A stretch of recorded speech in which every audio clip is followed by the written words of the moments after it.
Yes or no? What's on the line? Why is this such an important topic? Is the Bible trustworthy, yes or no? Why is that such an important topic? Not a trick question. Timmy? The whole religion's at stake. The whole religion's at stake. I'm going to give you the information as it exists. So I'm going to give you the evidence as it exists. I'm not going to manipulate it. I'm not going to change it. We're going to talk about as much of it as we need to. You will be in a position of making a decision. Is this legit or not?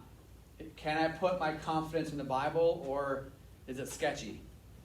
Are there legitimate questions as to the Bible that we currently have in front of us? Or is it proven to show itself carefully preserved, and it's the current form that we have it hasn't really changed much at all over the course of centuries, right? We're going to talk about all the meat and potato issues, how the Bible was formed, who formed it, why certain books were left out. We're going to talk about all of it, okay? To start the whole conversation, in the textbook, it establishes a fact that almost everyone owns a Bible, but very few people are reading it, okay? Let's just review this really quickly. This is page 33 of your textbook. So this is chapter 2, page 33 of your textbook. Pull those out. What we're going to do today is we're going to make some progress in this section. I'm going to cover a couple of, I would argue, important points. I'm going to briefly show you the memory verses for the week, and then I'm going to explain to you an assignment that I'm going to have you do overnight tonight. It's not going to be long. It won't be hard. In fact, some of you guys are probably going to enjoy it. I'll explain at the very end, okay? But to start this whole conversation, we'll quickly review this. The Bible is the number one best-selling book in the world. It's undeniable. It's historical fact. Look into it yourself if you doubt it, right? Number one best-selling book in the world. That's true. It's a fact. What's also true is, for some reason, despite the fact that it's the number one best-selling book in the world, few people read it and believe it. They might read it but not believe it, okay? They might believe it but not read it. I'm saying it's rare for the combination of both. It's rare for the person to own it, read it, and believe it. And when I say read it, I actually mean study it. I'm saying that's rare. And the first initial question is why? Why is there a disconnect? We already talked about this. Why is there a disconnect between, okay, it's the number one best-selling book in the world. That's a fact. And yet, so everyone has one basically. Some people have 5, some people have 10. They have a bunch of them, but very few people are actually studying it and believing it. Why the disconnect? Why are there so many people who own it but don't actually study it, or own it, study it, but don't believe it? What's the disconnect here? Why are the reasons the disconnect? What are some possibilities? Why would everyone own one but very few people read it?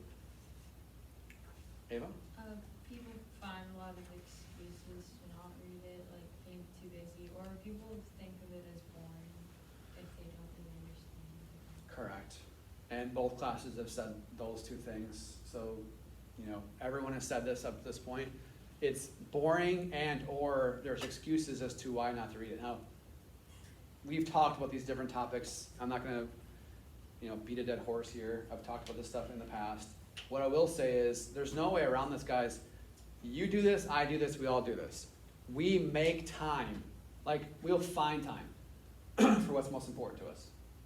Whatever that is, whoever that is, whoever it is, we make time for whatever's most important to us.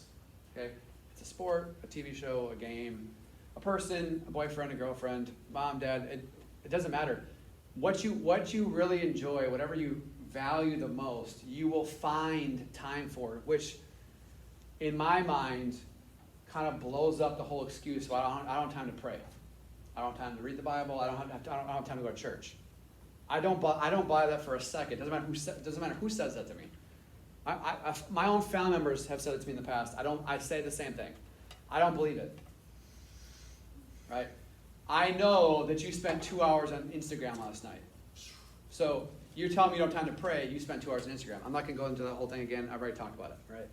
But the fact of the matter is, you make time for what's most important to you. The disconnect comes from they see it, the Bible, as somewhat valuable, but not valuable enough to spend time reading it. And there's an important point here. The important point is it's going to, in most cases, going to require intentionality. You will have to be intentional if you want it in your mind. Meaning, you're going to have to make a conscious decision to set aside time to internalize the Bible. If you don't do that, you're kind of leaving it up with going with the flow, and most of the time, prayer and Bible reading is the first thing to go. Because you're not graded on it, you're not tested on it, right? Outside of memory verses, right? The idea is there's nothing attached to it, so like it's the first thing to go in a lot of cases. This applies to adults too. I'm not talking to you. I'm in the same boat as you. We're all in the same boat together. The idea is we become deliberate, intentional people, knowing how valuable it is, knowing how vital and important it is. We want it in our mind. We want to know it. So I will deliberately cut off my Instagram time by 15 minutes to create a 15-minute window to study the Bible. Or when there are commercials on TV, I'll mute the TV, pick up my Bible, and study it during the commercial breaks. Or how creative you want to be, right? The idea is you have to be intentional, okay? The point here is there are a number of facts listed on page 34 that prove that despite the fact that it's number one best-selling book, very few people understand it. And these statistics here are somewhat shocking, right? We got through a couple of them. What I'm going to start doing is, in every class, not just this class, I'm not going to ask for volunteers to read. Okay? That takes too much time, and usually I don't get any. So what I'm going to do is I'm just going to go up and down the rows. Okay? Everyone will read at some point. Okay? I know that scares some people. I know that some people have no problem with that. But I'm just going to go up and down the rows and have everyone read something. Okay? I'll summarize some of these points here. If you just take a look at page 34, these are all statistics as to that prove that despite the fact that everyone owns it, there's some severe level of misunderstanding about the Bible. Like the first one, only 27% of people, adults it says, are confident that Satan exists. Right? That means you're not reading the Bible or you are reading it but you don't believe it. Right? Either way, it's not okay. 47% of American Christians strongly agree somewhat that the Book of Mormon, the Quran, the Bible all express the same spiritual truth. You couldn't possibly come to that conclusion if you believe the Bible. You just can't. John 14:6, right? We already talked about that last week.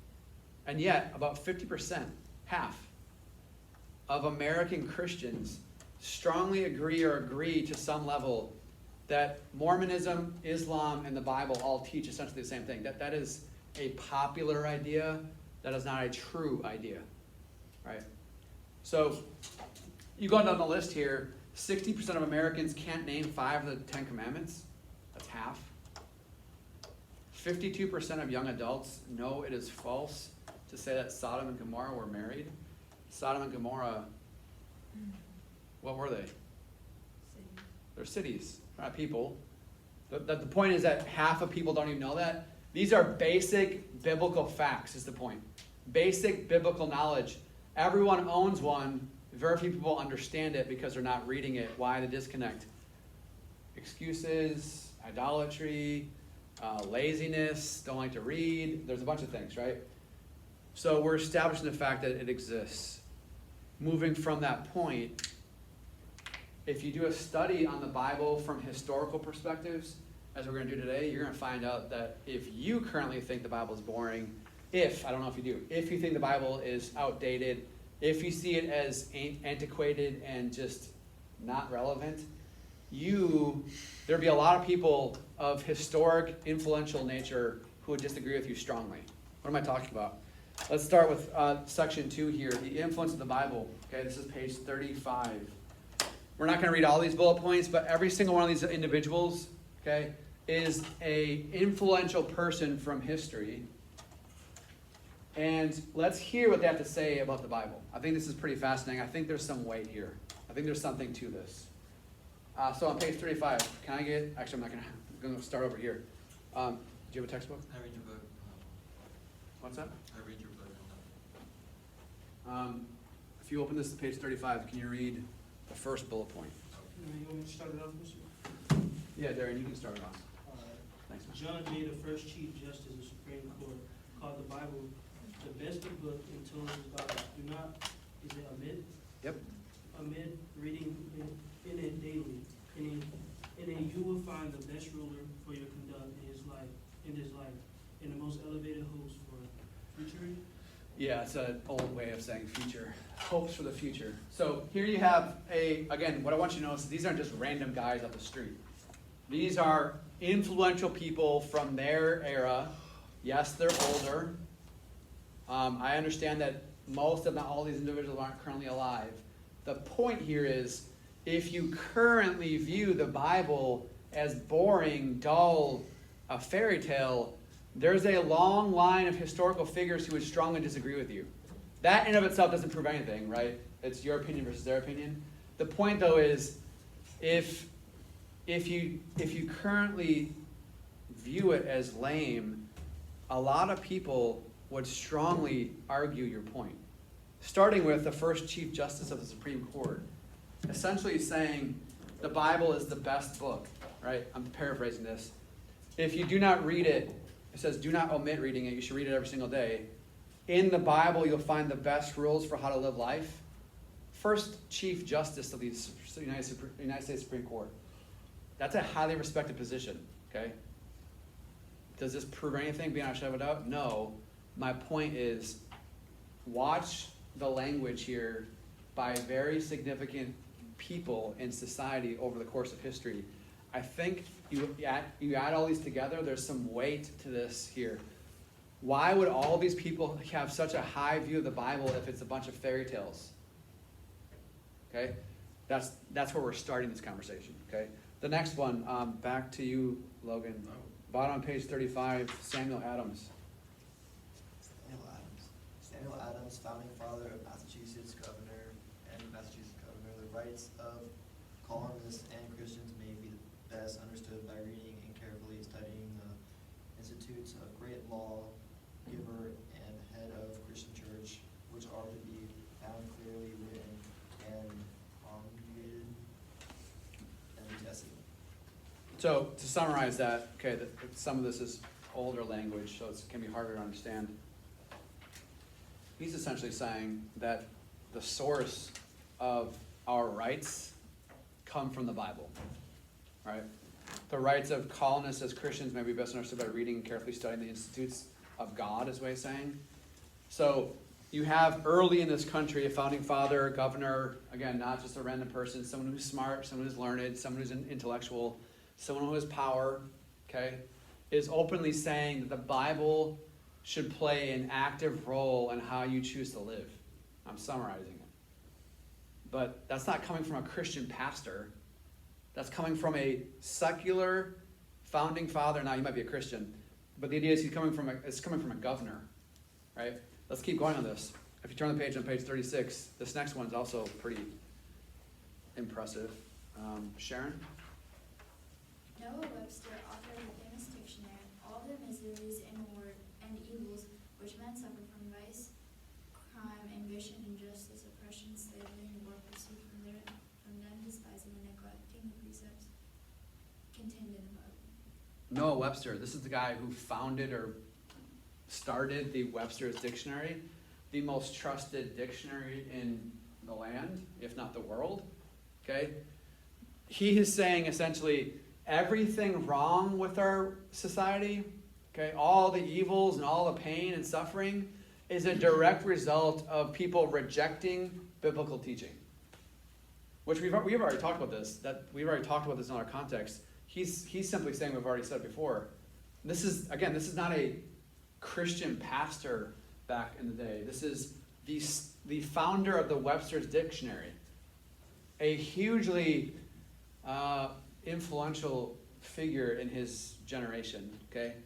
Essentially saying that if you reject the teachings of the Bible, it results in chaos of all forms. Crime, injustice, oppression, slavery, war, that's all chaos.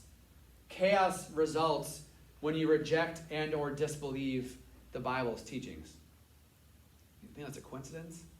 I'm saying to you, if you're currently in your seat and you think the Bible is a bunch of fairy tales, there's weight to this. Influential figures throughout society and history have strongly disagreed with you. Obviously, there's people on both sides of this, but we're just covering right now the people who are putting the Bible in pretty high, describing in pretty high terms, high language, very important points here. The next one, Jesse? Benjamin Rush, medical doctor and founding father. The Bible contains more knowledge necessary to man in his present state than any other book in the world. Okay, pretty self-explanatory there. This next list, underneath Benjamin Rush, are a number of presidents, U.S. presidents, and what they say about the Bible. Now, has to be said, I'm openly acknowledging the idea that these are politicians, so you always take what politicians say with a grain of salt, because they're politicians, right? They could always be saying something just to get a vote. That's always has to be at least a question in your head, back then and today. So whenever a politician speaks, are they saying because they actually believe it, or are they saying because they just want power, they ultimately want your vote? Could be a combination of both.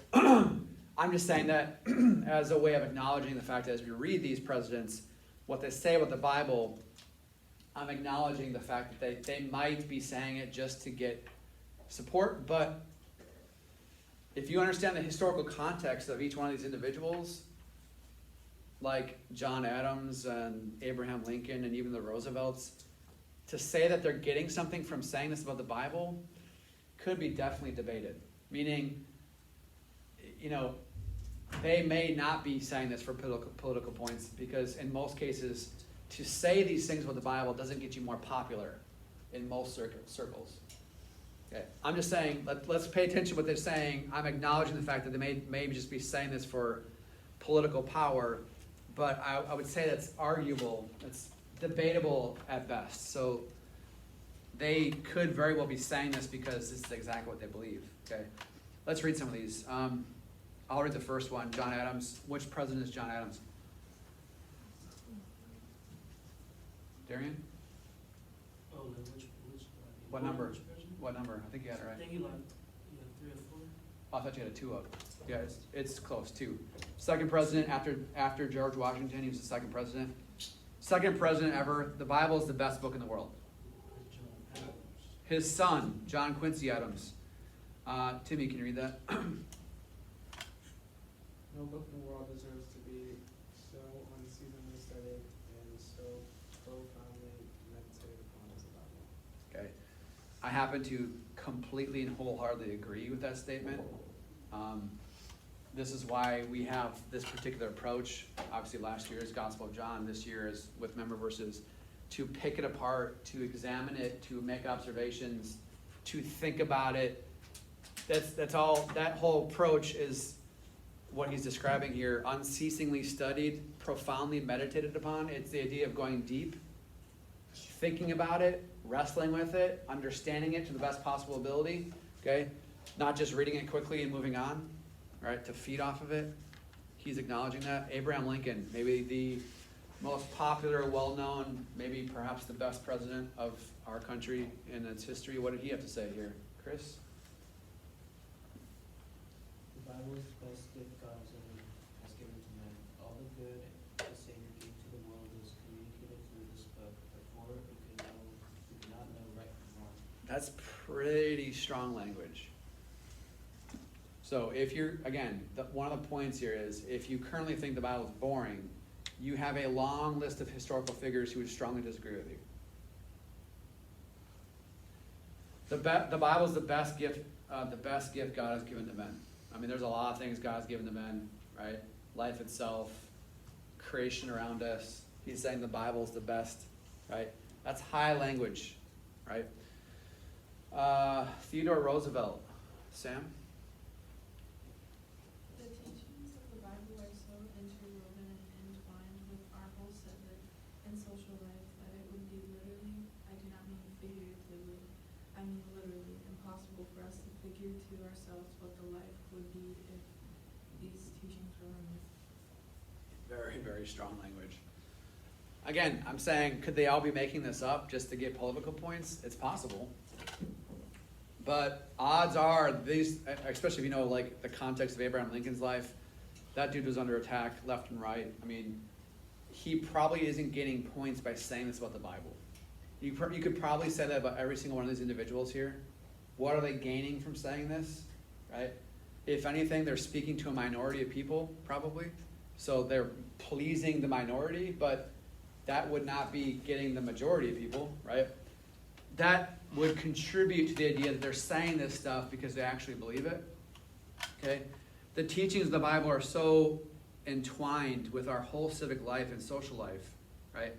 The idea is that essentially we'd be lost without the Bible's guidance. We'd be a lost people. I'm summarizing it, but that's in essence what he's saying. That's not a random person, that's Theodore Roosevelt. Do a study what he did, right? Whether you like what he did or not, like he is a very influential member of his generation, right? Let's skip down to Franklin Roosevelt. Sadie. We cannot read the history of our rise and development as a nation without reckoning with the place the Bible has occupied in shaping the advances of the Republic. I suggest a nationwide reading of Holy Scriptures. Can you imagine, no matter who wins in November, again, I'm not going political here, I'm not, but pick one of the two. Can you imagine the next president or the current president saying this last line? I suggest a nationwide reading of Holy Scriptures. How there'd be such an backlash to that statement, right? Franklin Roosevelt isn't that long ago. I mean, you might think it is, but in the grand scheme of history, it's not that long ago. And he's essentially saying that the rise and development of a nation essentially is rooted in the biblical teachings. Okay? The Bible's teachings has been a direct result of the advances of this nation. The reason why America is prosperous or free or the good things about America are rooted in biblical teachings. Again, if you think the Bible's boring or a bunch of fairy tales, how can all these presidents be saying this?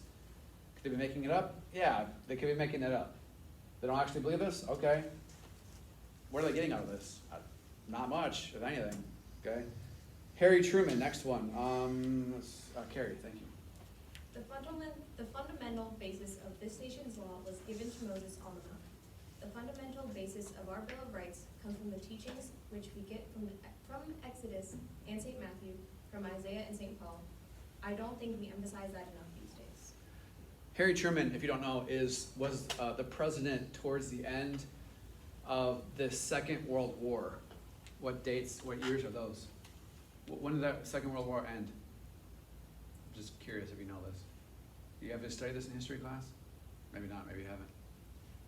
World War II ends what year? What year-ish are we talking about here, Carrie? This might be wrong, but I want to say 1945. That's it, 1945. Truman was the president at the end of World War II. So again, that might sound like forever ago, but in the grand scheme of history, it's not that long ago. And he's openly saying that the Bill of Rights, the nation's law, our nation, the Bill of Rights, and the laws that exist in this country can be traced back to biblical teaching. Why in the world would any country base any of its laws on the Bible if it's a bunch of fairy tales? That's one of the main points we're making. Again, is it a bunch of fairy tales? I mean, I don't think that, but you have the freedom to believe that. What we're doing slowly but surely is building a case in your mind, hopefully, of why you should believe the Bible is valuable and trustworthy. Okay, starting with a brief, very, very, very brief historical survey of this. The last one, Ronald Reagan, which is of the list here, is the most recent. Cam, can you read that? Bottom page 36. Of the many influences that have shaped the United States of America into a distinctive nation and people, none may be said to more fundamental and enduring the Bible. Of all the influences that have shaped the United States, okay, into what it is, the Bible, nothing compares to the Bible, essentially. That's Ronald Reagan. That's 80s. Okay, that's maybe sound like a long time ago for you, but it's not that long ago. Okay.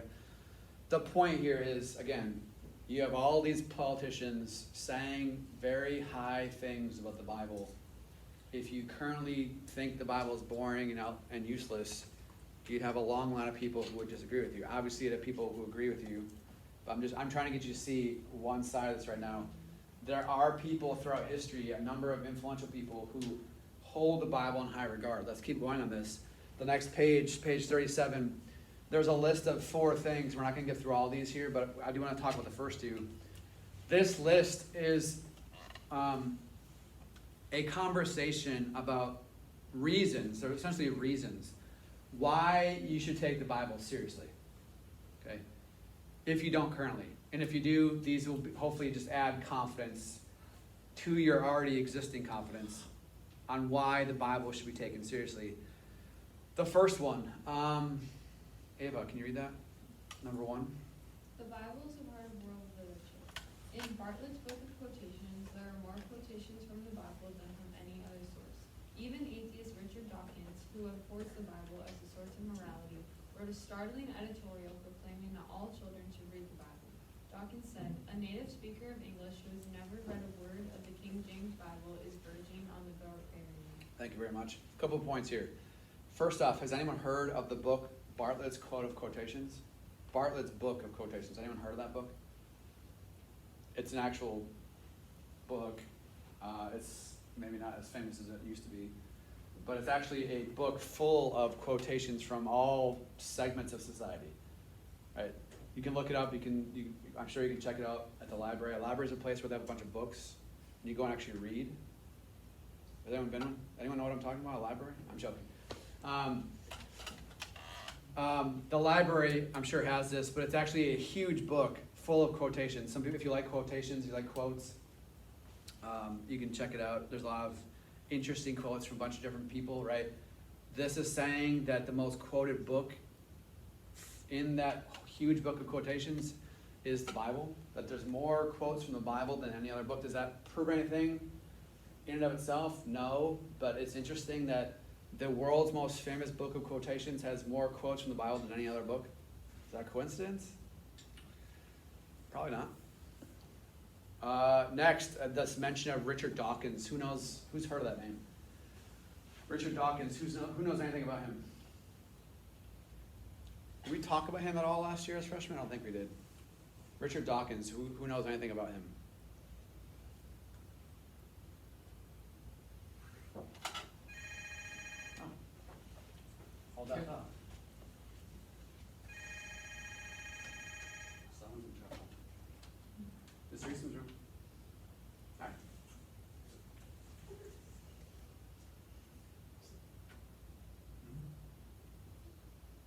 Yep. Yep. Yes. Yep. Yes.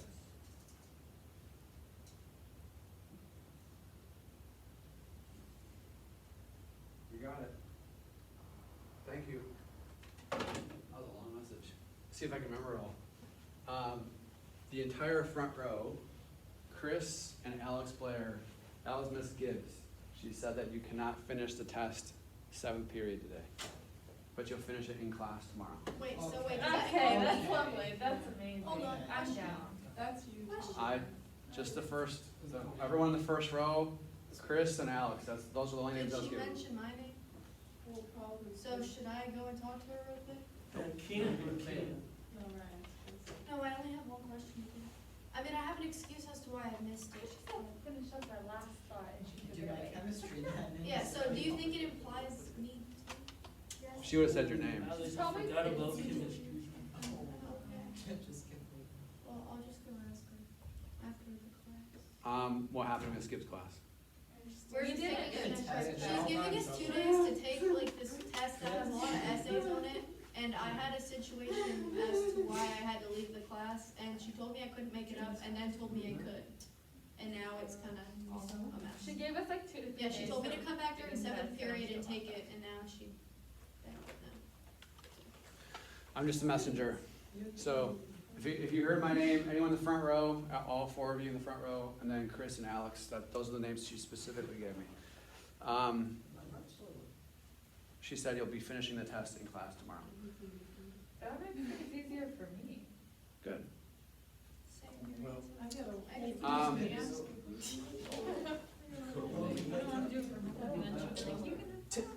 Let me get you guys' attention back.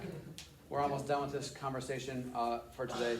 Let me just quickly say that Richard Dawkins is the world's most leading, is to this day probably the most famous atheist in the world. He's very aggressive in combating Christianity. He's written a number of books that essentially call God names and reject the Bible, right?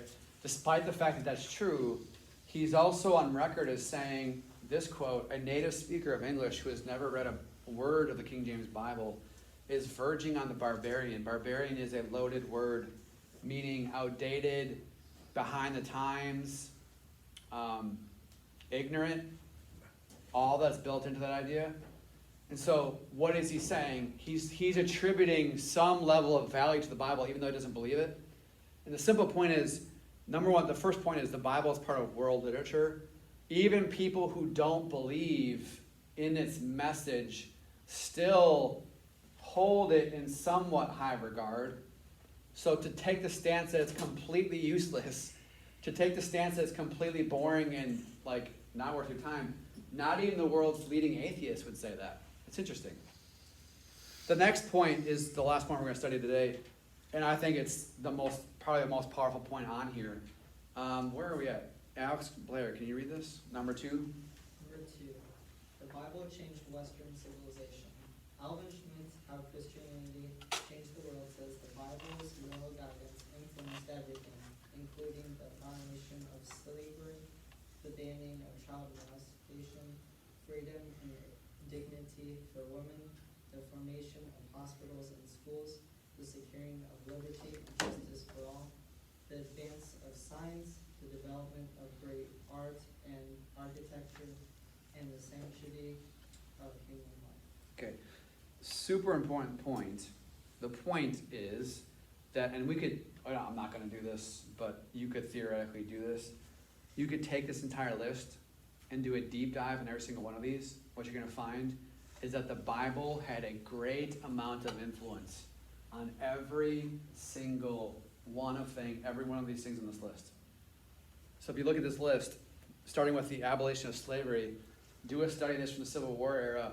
The idea, I mean, obviously there's a counter to this.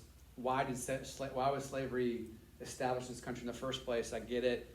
It is a great sin. But the point here is it was ultimately rejected. It was ultimately abolished out of a biblical teaching, which is that all men are created equal, and women, right? All are created equal before God's eyes. That no person of any given race should own another person of any other race, right? It's rooted in a biblical idea. So the point is that slavery was ended in this country based off of a conviction that the Bible was true. If the Bible is a bunch of fairy tales, how do you explain that? Okay? The next one's pretty self-explanatory, why that's not okay, but that movement is rooted in biblical principles, okay? Let's go down to this is a fascinating one from my perspective, might be boring to some of you, but the formation of hospitals and schools. If you do a study on this, do a study on, not that you have to do this, but if we did a study on the history of hospitals in America, you would find that many hospitals were formed from Christian groups who wanted to help and serve the community out of a conviction that every life matters. Let's take care of them. Let's help them, right? A number of hospitals in this country have a Christian history, a Christian-based, biblically based history. Doubt that? Look into it.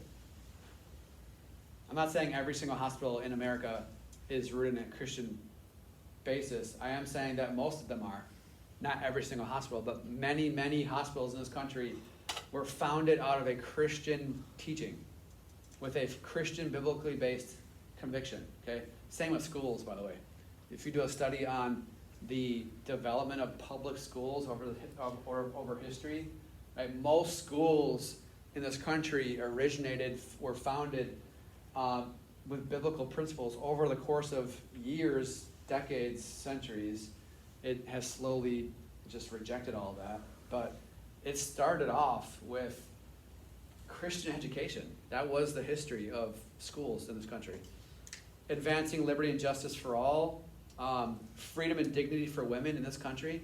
If you do a study in every single one of these topics, what you're going to find is the movement can be traced back to a biblical teaching. That the people who led the movement, who started the movement or led the movement or both, were essentially motivated out of a biblical teaching. And how can that be if the Bible is a bunch of fairy tales? Okay? The last one, the sanctity of human life. I mean, if you're aware, it's a hot button topic today. It's very highly politicized. But the idea of the pro-life movement is rooted in a biblical teaching that the child in the mother's womb is knit together by God himself and has extreme amounts of value. Not a bunch of random cells, not less than human, but a fully human being, child, is in the mother's womb. How could you possibly kill it? But the idea is the sanctity of human life is built based on a biblical teaching. And what the point is, over and over and over again, point by point, every segment of society, all the good change, all of it's rooted in biblical teaching. How can the Bible still be irrelevant to some people? Okay? We're going to study this more. Okay? I think that I think there's a logical, reasonable, like, well, duh kind of thing about this. If at any point, we've already talked about this, whenever someone chooses to reject something that the Bible says is sin, when the Bible says something is sin and someone says, I don't believe that, I'm going to reject that, you're introducing chaos in your own life, in the life of people around you, in the society around you, right? It's not a coincidence that the most chaotic societies in our world are the societies that have completely rejected the ways of the Bible. You think that's a coincidence? No. To say that the opposite way, the societies that align themselves, the people that align themselves with God's word and God's will, their lives are not perfect, but the idea is they're much closer to a positive, healthy version than those who live in complete rejection of God's ways. That supports the idea that God knows what he's doing. God is trying to teach us what's in our own best interest. We have the free will to reject it. When we do, we introduce chaos. We're inviting chaos into our lives, right? I think these are very powerful points, okay? Let me push the pause button on this, okay? I want to show you remember verses which are going to appear to be unrelated to what we just talked about, but we're about to talk about general and specific revelation in this chapter. General and specific revelation. You may have heard those terms. If not, we'll define them in the coming days. These are your verses for the week. I want to briefly talk about them. I'm not going to talk about them long. And then I want to give you the basic assignment. It's not going to take a lot of time. I think some of you will enjoy it. The last couple of minutes in class, I want to make sure I talk to you about tonight's assignment. Yes, Carrie? Can I read that? Is it an emergency? Yes. Yes. Can I get a volunteer to read this?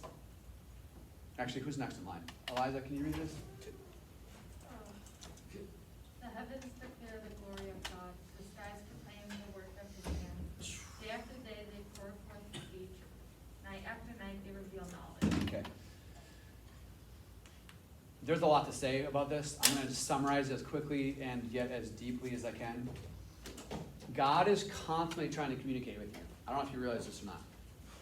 Like, the God of the universe is constantly trying to get your attention. He's constantly trying to communicate with you. A lot of the communication is found in the Bible. So, not all of it, but a lot of it, a lot of what God's trying to communicate to you is found crystal clear, straight up in God's Word. It makes sense, right? There's another form of communication that's outside of God's Bible. David here says there's communication going on in what specific way? What is he talking about here? What is this describing? Maybe I should ask it. First off, what words in these verses suggest communication is going on? What words do you identify in these two verses that would suggest communication? Anybody? Ava? Declare, proclaim. What else? Pouring out speech.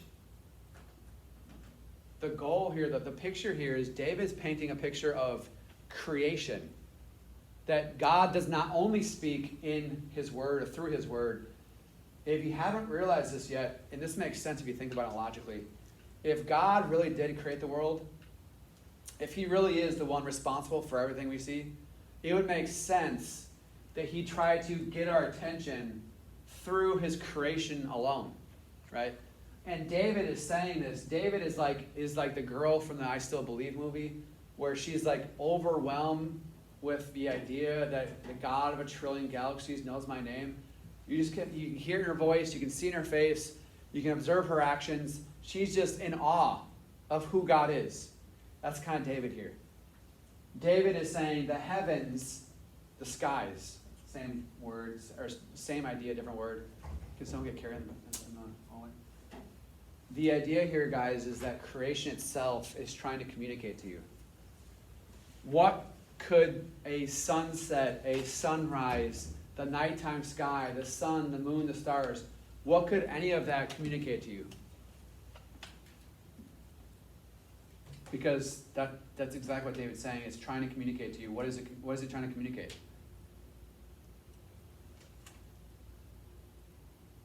Ava? How glorious and great God is. How absolutely amazing he is.